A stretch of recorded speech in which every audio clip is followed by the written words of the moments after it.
If you've ever traveled around, you've noticed these old cities look beautiful. Old England, Greece, Rome. There's a reason for that. These classical architects use what they call standardized forms. In other words, this is an arch. It's called the standard arch. This is the short arch. This is the long arch. They had two.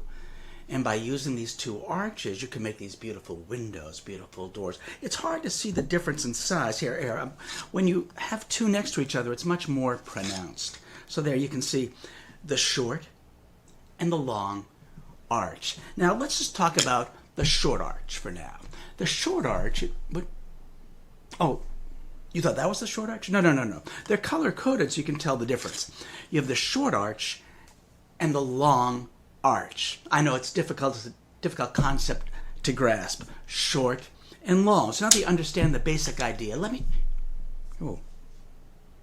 maybe you're right. These are labeled.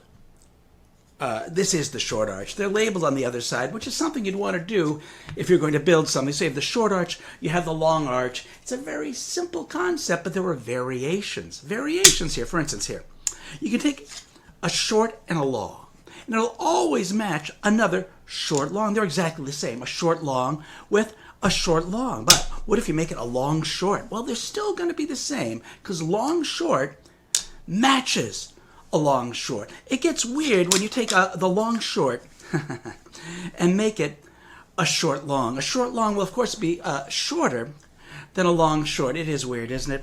A short long is shorter than a long short. And even stranger is if you take that same long short and make it a short long, then it'll be shorter than the other if you make it a long short. It's because the word long comes first, I think.